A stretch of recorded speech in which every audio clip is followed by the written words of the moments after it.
Assalamualaikum warahmatullahi wabarakatuh. Waalaikumsalam warahmatullahi wabarakatuh. Para pemirsa siaran santri yang baik, alhamdulillah kita bertemu lagi dalam episode kali ini. Kita kedatangan seorang tamu yang santri tulen. Santri tulen ya. Sarungan gue nih. Gue sarungan nih. Iya, santri tulen hadir dengan sarungannya gitu kan. Kiprahnya dari sejak awal hingga saat ini selalu di dunia pesantren dan juga memberikan banyak manfaat dan memberikan tauladan untuk beberapa santri-santri yang lain dengan karya-karyanya yang luar biasa. Hari ini kita kedatangan seorang yang bernama Al Ustadz, atau kita sering mendengar beliau dipanggil Kiai Haji, gitu ya. Kiai Haji Ahmad Jamil MA, luar biasa. Selamat datang Ustadz. Assalamualaikum Ustadz. Waalaikumsalam warahmatullahi wabarakatuh, Ustaz. Oke, dalam kiprahnya di dalam dunia pendidikan, beliau juga saat ini sedang dalam proses penyelesaian program doktoral di International Islamic University Malaysia, atau kita sering mendengar lebih terkenal dengan Universitas Antarabangsa gitu ya. UAI ya. Oke, baik. Selain itu, beliau juga saat ini posisinya sebagai satu di antara pimpinan pesantren tahfidz Darul Quran. Gitu Ustaz ya.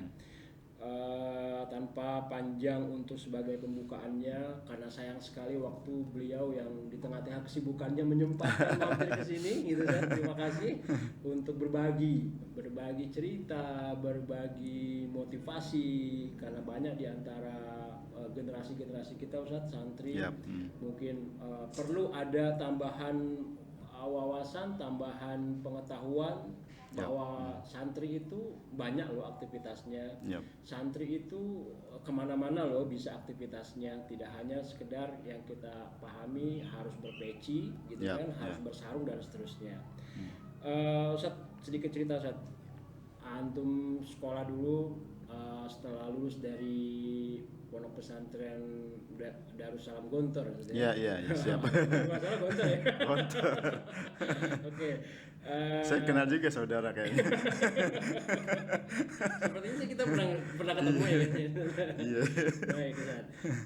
Gimana tuh abis lulus Gontor, apa aktivitasnya Ustaz? Silakan Ustaz. Ya. Baik, bismillah, alhamdulillah, wassalatu wassalamu ala rasulillah, ma ba'du. Ustaz Khairiman dan kawan-kawan santri dan pecinta santri dimanapun berada. Saya lahir dari keluarga penjahit. Ayah saya tukang jahit, ibu saya tukang jahit, nenek saya tukang jahit, kakek saya pedagang. Waduh. Ini jahit dalam jahit bener, jahit baju. Suka menjahit masalah nih. Enggak, jahit baju. Oh, jahit baju benar ya. Kita jahit baju. Oke, silakan Ketika saya duduk di bangku sanawiyah, saya ini kan terobsesi banget ya, karena memang dulu masa-masa tahun 80-an. Saya mungkin saudara juga lahir 70-an ya. Masih muda saya saat ini. Jangan Anda tuh 60-an lahir ya.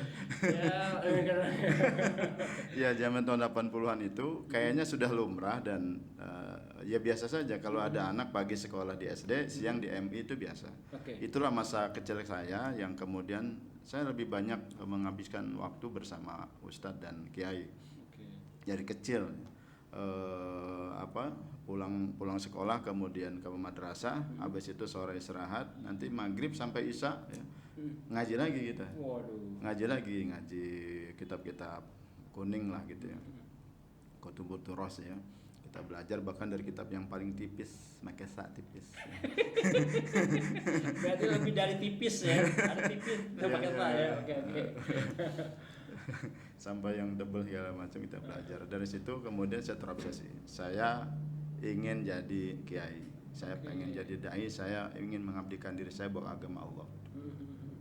Nggak kepikir dulu nerusin jadi tukang jahit, nggak kepikiran saya. Nggak kepikiran juga jadi pedagang seperti kakek saya gitu. Ya alhamdulillah berjalan. Kemudian saya sekolah di sanawiyah, di salah satu sanawiyah di Tangerang. Ada Kiai besar Tangerang, Kiai Haji Ahmad Suhaimi. Saya sekolah di sana. Nah, inilah kemudian kenapa pikiran saya kemudian melalang buana ke Jawa Timur. Nah, ada salah satu guru yang mantan bindep, Pak. Oke. Guru saya banget. Ini perlu dijelasin nih bindep ini apa nih? Iya, jadi yang keluar-keluar membina kepramukaan di Gontor dulu. Oke. Ya, luar biasa beliau, dan kepala sekolah saya juga orang sana. Hmm. Selalu menanamkan setiap hari itu Gontor. Sampai kemudian Itu kelas di SMP waktu ya? sanawiyah, Waktu sanawiyah ya. Oke. sampai kemudian kelas 3 ada lagi kawan saya yang tidak lulus dari Arisalah. Dia kemudian memotivasi, udah Mil ke Gontor aja lu, bagus. Nah ini kemudian saya ngomong nih ke orang tua, karena kan zaman itu masih susah, Pak, masih susah banget. Listrik aja di kampung baru masuk 85-86, masih susah lah. Kemudian saya ngomong ke orang tua di depan mesin jahitnya, beliau masih ngejahit itu. Mbak, manggil Bapak kan, almarhum. Ya.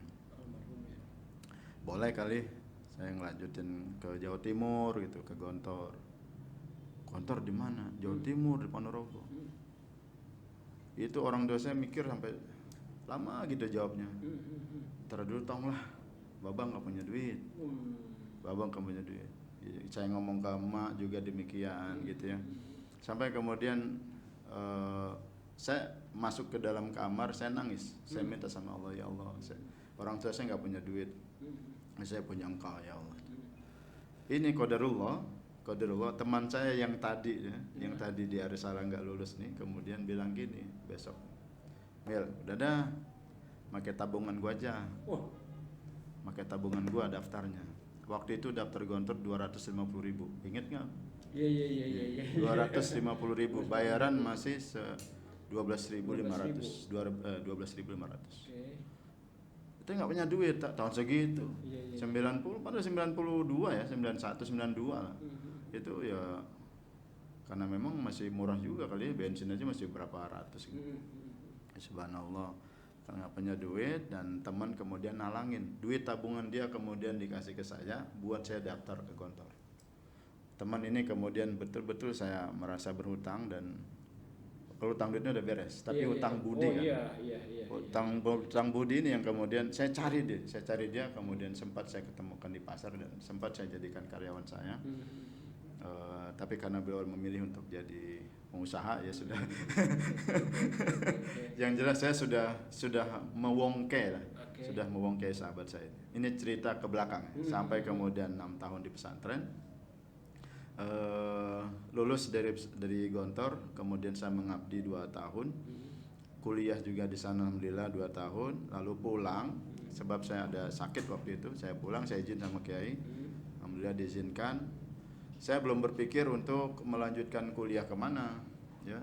Kemudian ingin bikin lembaga apa waktu itu. Tapi saya sudah nyatet sebenarnya, sudah nyatet ya. Maksud saya belum berpikir nanti caranya bagaimana gitu. Saya sudah nyatet dari sejak kelas 5 gitu. Kelas 5 di Gontor ya. Saya sudah bikin oret-oretan kecil. Saya akan ada pesantren besar yang saya pimpin, saya akan mimpin segala macam, ada oret-oretan gitu. Sampai kemudian di tahun kedua saya ngabdi di Gontor, tahun pertama kalau nggak salah, saya ada kesempatan untuk ikut daurah. Daurah ke Madinah. Daurah itu adalah? Daurah itu pelatihan 2 minggu untuk menjadi pintu masuk ke Jamiah Islamiyah di Madinah Munawwarah. Universitas. Nah, yang mengadakan adalah? Yang mengadakan langsung dari Madinah. Dari Madinah, dan beberapa alumni membantu. 2 minggu ini saya lumayan dekat akrab dengan Syekh. Alhamdulillah punya kelebihan sedikit, tulisan saya agak sedikit bagus. Jadi selalu disuruh untuk nulis. Nah, sampailah kemudian pada waktu di mana saya harus merapikan berkas untuk daftar. Ternyata seminggu sebelum saya menyerahkan berkas itu banyak tuh yang masuk, ada yang jahit, ada yang jajidan, ada yang mumtaz. Bukan hanya yang mumtaz saja, tapi yang jahit pun boleh. Sampai kemudian mungkin karena overload kali ya, ada kebijakan terbaru, la naqbal siwal mumtazin. Saya bawa berkas itu kan saya urus lama ya, karena nunggu dari kiai dan segala macam. Sampai kemudian di depan pintu tertulis la naqbal siwal mumtazin. Itu tahu nggak Pak? Gimana rasanya? Jantung turun ke pusar. Jantung turun ke pusar itu Untung nyes. turun ke pusat nggak nambah jantungnya. Nyes itu ya Oke, Allah, ya Allah. Padahal udah harapan ya pengen kuliah ke Dengan Madinah. segala persiapan yang luar biasa ya. Persiapan luar biasa. Sampai 2 minggu itu saya memaksa diri harus ngafal minimal 2 juz. Oh. Seminggu saya usahakan 1 juz. Mm-mm. Dalam kondisi kita adalah masih ngawas Pak, ngawas Oke. ujian akhir waktu itu. Ngawas ujian akhir saya harus ngafal. Alhamdulillah 2 minggu dapat 2 juz setengah lah. Sebagai syarat lah. Syarat masuk. Sebagai syarat masuk. Oke, setelah melihat itu. Setelah melihat itu, selanjutnya. ya Allah dunia gelap. Tapi ada ya terbersit di dalam hati, ya Allah. Kalau memang takdir saya tidak masuk ke kampus itu, Iya. maka izinkan saya meminta kepadamu ya Allah, nanti anak keturunan saya dan santri-santri saya yang melanjutkan impian saya. Yang kedua, anugerahkan saya pesantren dan rezeki yang banyak sehingga saya bisa bolak-balik ke kampus itu dan dekat dengan orang-orang soleh di situ. Dan ini kejadian. Oh, subhanallah. Sekarang santri kita di sana sudah belasan di Jamiah Islamiyah melanjutkan Santri Darul Quran ya. santri Darul Quran. Oke. Dan yang kedua, saya kalau ke Madinah nggak ke sana itu diomelin. Karena dekan, kemudian orang-orang yang syekh-syekh yang sangat berpengaruh di sana, saya juga dekat dan jemput saya dari hotel langsung ngejek jalan-jalan makan-makan. Ini kan sebuah ini ya impian yang kemudian saya melihat ya Allah, ini Allah kalau sudah terlibat sangat bisa. Dari Tapi situ Ustaz, sebelum lanjut nih Ustaz, saya tertarik dengan ungkapan tadi ketika prolog menyampaikan profil antum sebelum ke Gontor ya, dari mulai sanawiyah itu sudah punya orientasi untuk menjadi seorang kiai, menjadi pesantren. Itu dengan istilah kiai dari mana itu Ustaz? ya dulu gini ya, waktu saya diceritain sama Baba ya, sama Baba, Mil, waktu emak lu hamil, wal emak lu hamilin lu ya, ini kan yang Betawi nih ya. Iya. Tabrak kiai gitu. Iya. Ya teman-teman, mungkin antum belum tahu juga, saya aslinya Belanda, Apa itu singkatannya? belakang bandara. Ya, maksudnya ini saya tanya singkatannya, bukan daerahnya, kita tahu tuh. Kalau ada Belanda Depok, saya Belanda asli, di belakang bandara, Belakang di bandara. daerah Teluk Naga, daerahnya. Kalau jadi Jawara bener, ya. Kalau jadi Kiai bener. Oke. Ya mau kalau ke rumah ngempang dulu nggak? Ngempang dulu.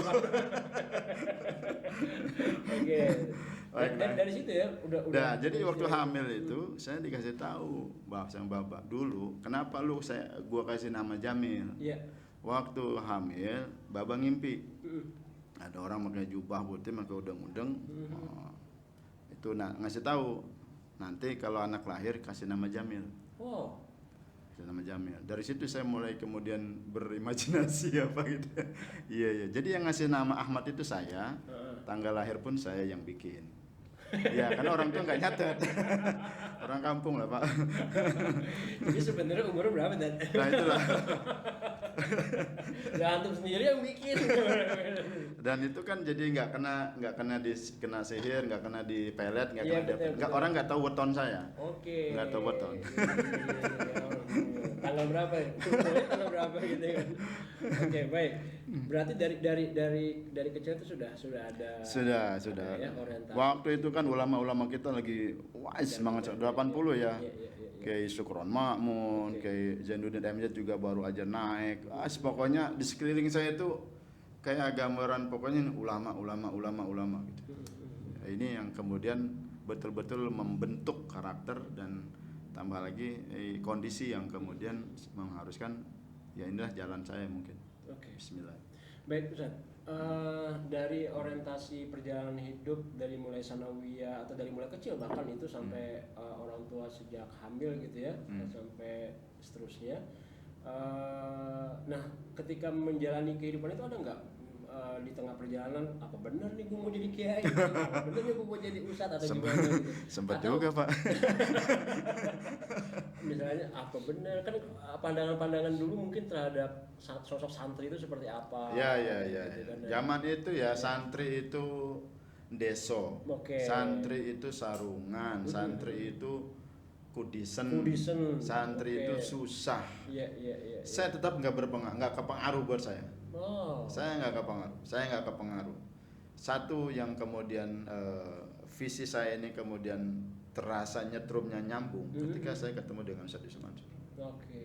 Bahwa santri itu harus menunjukkan sikap bahwa kita bisa main dan berperan di semua lini. Di semua ini. Tambah lagi kan suntikan dari Kiai Sukri, dari Kiai Hasan zaman kita mondok kan luar biasa bagaimana santri harus berkiprah di segala bidang. Nah itulah yang kemudian membentuk. Artinya misi personal itu nggak pernah surut lah ya? Nggak pernah surut. Kalaupun kemudian takdirnya saya jadi pengusaha, saya harus bikin pesantren juga buat anak-anak yatim gitu. Saya tetap pengusaha. Ke sana. Ini menarik, sahabat siaran santri, bahwa ketika kita dalam perjalanan hidup itu ada dari sejak dini, sejak kita kecil gitu ya, sudah punya arah-arah tujuan hidup. Nah, ketika kita bertemu dengan orang-orang tertentu yang kemudian nyambung, kayak istilahnya nyetrum gitu ya. Dengan Junudun berjannat. Iya, dengan apa yang menjadi visi kita itu makin gitu ya. Ustaz, antum pernah dapat ini nggak, apa namanya, siswa atau murid atau santri antum yang kemudian galau nih menjadi santri, seperti apa, kedepannya seperti apa, dan apa yang bisa dimotivasikan buat mereka, Ustaz? Santri apa alumni nih? Santri lah ya. Kalau santri sih, I think ya masaknya mereka butuh pendampingan. Butuh pendampingan, dan itulah kemudian kita punya slogan, punya moto di depan pesantren itu, ke Darul Quran, apa impianmu? Kalau ke Gontor apa yang cari? Nggak jauh-jauh kita kan? ya, apa yang kamu ATM, cari kan gitu. ATM. Amati, tiru, modifikasi. Tapi arahnya bahwa santri harus punya impian. Sampai saya bilang ke santri-santri ini, teman-teman santri, anak-anakku santri, kita sebagai santri harus punya impian. Kalau nggak punya impian, maka fakabir alaikum arba'ani wafatikum. Iya. Nah, motivasi antum untuk para santri punya impian, apakah dibatasi, diarahkan, atau disesuaikan dengan visi lembaga, atau dibebaskan punya impian apa saja? Bebas saja ya? Bebas. Intinya adalah hafiz Quran. Iya, Anda jadi presiden yang hafiz Quran, jadi menteri hafiz Quran, jadi teknokrat hafiz Quran, jadi pimpinan daerah hafiz Quran, jadi entrepreneur yang hafiz Quran, and whatever. Dan sekarang ini sudah arahan impian ini sudah mulai ini, Mansaru ala darbi wasola ini sudah mulai kelihatan. Sudah hampir wasola. Betul. Gitu ya. Anak-anak kita ada yang bukan hanya ngambil di Madinah, tapi juga kita perbolehkan kok, bahkan kita kasih jalan ke Tiongkok. Ke Tiongkok, ke kampus-kampus yang tekniknya mereka, kampus kedokterannya mereka, kan dua hal itu yang terkenal ya. Kedokteran Tiongkok kan luar biasa. Dan mereka ada yang dapat beasiswa juga anak kita ke sana. Kemudian ke Eropa, dan bahkan ada di ujung Rusia itu yang kalau buka puasa itu cuma berapa jam aja itu. Ada, ternyata anak kita ada di sana, putri lagi. Putri lagi. Kita betul-betul memberikan imajinasi yang baik kepada mereka. Impian kan tidak hanya sekedar impian. Harus repetition, dan juga harus ada harus dikasih imajinasi kepada mereka. Ini loh. Bahkan bendera-bendera kampus besar itu kita tempel di kantin, di beberapa tempat. I will be there. Saya nanti akan di sana. Saya akan di sana. Bahkan sekarang impian itu kita tinggikan lagi. Anak-anak, kalau kalian punya impian, nanti saya akan kuliah di Melbourne University. Saya akan kuliah di Harvard University. Itu biasa, orang lain juga sudah seperti itu. Sekarang coba rubah dikit impiannya, agak tinggi lagi. Saya akan jadi rektor di Harvard University. Saya akan jadi dekan di Harvard University. Saya akan jadi dekan di Melbourne University, di Jamiah Islamiyah. Apa nggak boleh? Bisa ternyata. Ternyata bisa. Di kampus saya yang sekarang, di UAE, Universitas Islam Antarabangsa, yang jadi dekan, jadi petinggi-petinggi, banyak orang non Malaysia kok. Di Jamiah Islamiyah, saya pernah jumpa dengan Dr. saya lupa nama itu. Beliau orang Malaysia. Orang Malaysia. Bisa jadi dekan. Bisa jadi dekan. Dan ini kan luar biasa itu. Terbukti ya. Impian-impian itu harus gitu. Jadi harus tinggi lagi, ngimpi mumpung gratis bos. Mumpung ngimpi gratis, ayolah. Jadi santri ini harus berkiprah Nggak di perlu mana. kredit lagi ya. Nggak perlu kredit. Terus itu. Ustaz, nanti di akhir kita akan minta antum untuk kasih apa namanya motivasi ya buat para santri baik yang masih menjadi santri maupun yang sudah menjadi alumni sebagai santri. Tapi sebelum itu Ustaz, kiprah personal antum nih untuk kemaslahatan umat nih, kira-kira visinya seperti apa? Yap. Setiap kita ini dai, setiap kita ini adalah santri, setiap kita ini adalah pendidik. Oke. Pendidik. Saya tidak mengatakan ustadz ya, Iya. tapi pendidik. Sehingga kalau bekal kita itu dimanapun dan apapun kemudian kita punya jabatan, kita punya posisi, itu akan menjadi tujuan utama, menjadi visi kita. Saya pasca dari pesantren, pasca dari Gontor, saya aktif di Dewan Dakwah, aktif juga di Dewan Dakwah Islamiyah, Islamiyah. DDI. Zaman itu masih pasca Pak Husain Umar ya, pasca Pak Husain Umar. Saya aktif di Tangerang.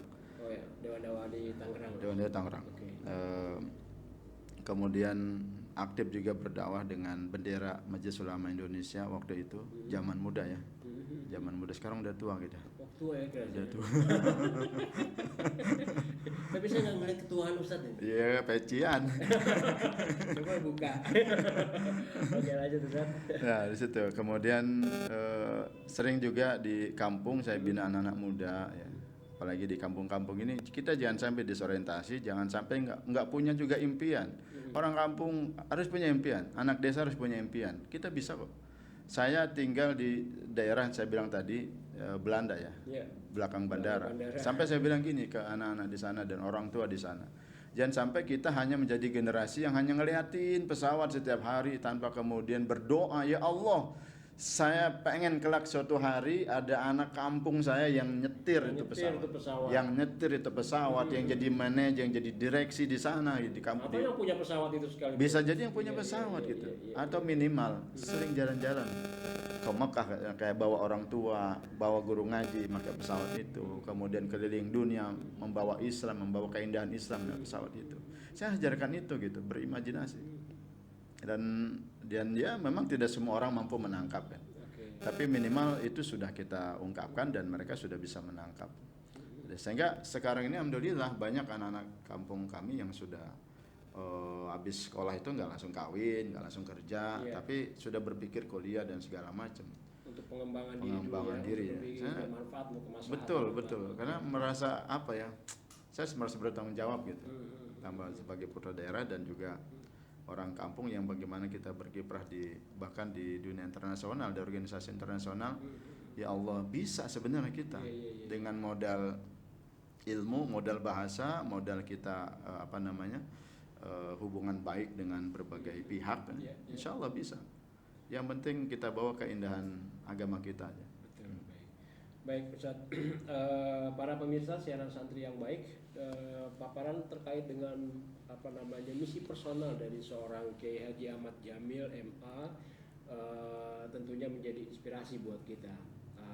Di penghujung ini kita juga nggak klop kayaknya kalau bicara Ustaz Jamil kita nggak bicara Dalul Quran gitu ya. Ustaz, sebenarnya orientasi Dalul Quran seperti apa Ustaz? Ya, kita ingin melahirkan banyak generasi-generasi Qurani, spesifik memang dia hafiz Quran.